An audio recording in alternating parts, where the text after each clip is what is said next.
தினேஷ் வணக்கம். உங்களை பற்றி சொல்லுங்க. நீங்க வந்து ஃபாஸ்ட் ஃபுட் கடையை நடத்தின்னு இருக்கீங்க அப்படின்னு சொல்லுங்க. இப்போ வந்து நீங்க என்ன பண்ணிட்டு இருக்கீங்க? உங்களுக்கு எப்படி இந்த ஃபாஸ்ட் ஃபுட்னால பாதிப்பு ஏற்பட்டுச்சு? அதாவது ஃபாஸ்ட் ஃபுட்டால நான் பாதிக்கப்பட்டேன்னு சொல்றது ஒரு விஷயத்த சொல்லலாம். நான் உடல் வந்து ரொம்ப ஒல்லியா இருந்தேன். இந்த ஃபாஸ்ட் ஃபுட் சாப்பிட்டதுனால, நான் ஹோட்டல் வச்சிருக்கனால அந்த ஹோட்டல்ல நானே சாப்பிட்டதுனால சிங்கிள் பேக்கா இருக்க வேண்டிய என்னுடைய வயிறு இப்ப ஃபேமிலி பேக் ஆயிருச்சு. இதுதான் மிகப்பெரிய முதல் பாதிப்பு. ரெண்டாவது, மனசாட்சிக்கு விரோதம் இல்லாம சொல்லணும்னா, ஃபாஸ்ட் ஃபுட்டால நான் பாதிக்கப்பட்டேன்றதை விட பல பேரை பாதிப்புக்கு உள்ளாக்கனே நான் சொல்ல முடியும். ஏன்னு சொன்னா, அந்த ஃபாஸ்ட் ஃபுட்ல நாங்க என்னென்ன பயன்படுத்துறோம், எல்லாரும் வந்து பேசுறது வந்து ஃபாஸ்ட் ஃபுட் நன்மைன்னு சொல்றாங்க. அது வந்து ஒரு உயர்தரமான ஹோட்டல்னு நான் சொல்ல வரல. ஒரு தெருமுனைகள் இருக்கிற கடைகள்ல அது எப்படி தயாரிக்கிறாங்க, அதுல என்னென்ன பயன்படுத்துறாங்கன்றது நான் இன்னைக்கு சொல்லணும்ன்றதுனால சில பொருட்களை எடுத்து வந்திருக்கேன். இப்போ வந்து நம்ம எல்லாரும் சொன்னாங்க வந்து இதுல வந்து ஃபாஸ்ட் ஃபுட்ல சிக்கன் நம்ம 65 வாங்குறோங்க.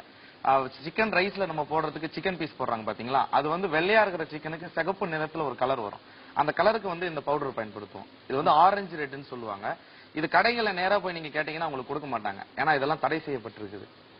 இந்த கலர் வந்து நீங்க கையில தடவிட்டீங்கன்னா உங்க கையில இருந்து போறதுக்கே 2 நாள் ஆகும். அப்போ இதை நாங்க அந்த சிக்கன்ல போட்டு அதை பொரிச்சு எடுத்து தான் கொடுக்குறோம். இதை சாப்பிட்டா நம்ம வயிற்றுக்குள்ள போனா என்ன ஆகும் கொஞ்சம் யோசிச்சு பாருங்க. முதல்ல வந்து வயிற்றுப்போக்கு ஏற்படுறதுக்கு மிகப்பெரிய காரணமா இருக்கும் இது. அடுத்து பாத்தீங்கன்னா எல்லாரும் வந்து சோயா சாஸ் ஐயா சொன்னாரு இது நல்லதுன்னு சொல்றாங்க. இந்த சோயா சாஸை தெருமுனைகள்ல யூஸ் பண்ற ஃபாஸ்ட் ஃபுட் கடையில அப்படியே யூஸ் பண்ண மாட்டாங்க. ஏன்னா இதோட விலை வந்து கூடன்றதுனால இதுக்குள்ள வந்து தண்ணியோ இல்ல அந்த ஒரு வாரம் வச்சிருந்த ஆயிலோ இதை மிக்ஸ் பண்ணிப்போம். அந்த ஃபாஸ்ட் ஃபுட்ல நாங்க அந்த கடாயில போட்டு எடுக்கும்போது சாதம் அதுல ஒட்டிக்க கூடாது அப்படின்றதுனால ஆயில் அதிகமா பயன்படுத்துவோம்.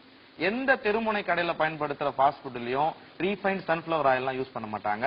எல்லாரும் பாம் ஆயில் தான் யூஸ் பண்ணுவாங்க. அந்த பாம் ஆயில் யூஸ் பண்ற அந்த பொரிச்சு எடுக்கிற கடாய் இருக்கு பாத்தீங்களா, ஒரு வாரம் ஆனா கூட அதை கழுவ மாட்டோம்.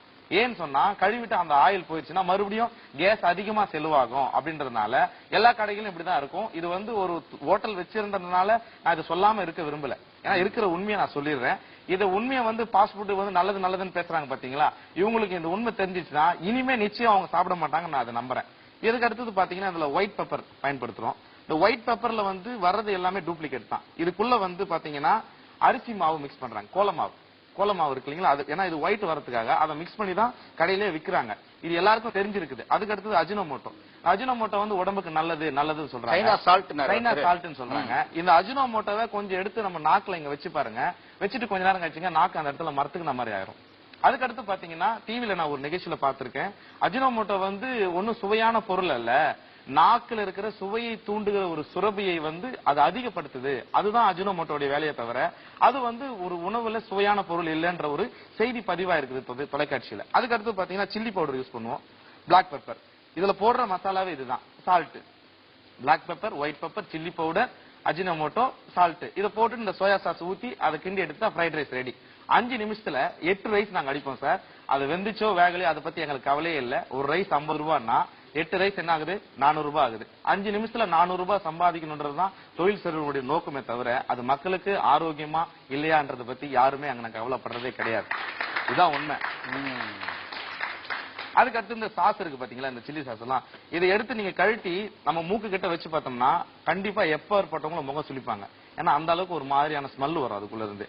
இந்த டொமேட்டோ சாஸ் ஸ்வீட்டா இருக்குன்னு சொல்றாங்க. இதெல்லாம் பல நாட்களா நமக்கு தேக்கத்துல இருந்து ஸ்டாக் ஆன பொருள் தான் கிடைக்குது. அதுக்கு அடுத்து ஃபாஸ்ட் ஃபுட் கடையில சிக்கன் யூஸ் பண்றாங்க. அந்த சிக்கன் வந்து அன்னைக்கு வாங்கின சிக்கன் அன்னைக்கு உபயோகப்படுத்துறாங்களா அப்படின்றது உண்மையே கிடையாது. ஏன்னா வினிகர் போட்டு 3 நாள் சிக்கனா இருந்தாலும் வாஷ் பண்ணோம்னா அந்த ஸ்மெல் போயிடும். கஸ்டமரை ஈஸியா எங்களால ஏமாத்த முடியும். இந்த மாதிரி இருந்ததுனாலதான் மனசாட்சிக்கு விரோதமா நான் தொழில் செஞ்சேன்றதுனால அந்த கடையை இன்னைக்கு மூடிட்டு நிம்மதியா 8000 ரூபாய் சம்பளத்துக்கு ஒரு வேலை இருக்கிறேன்.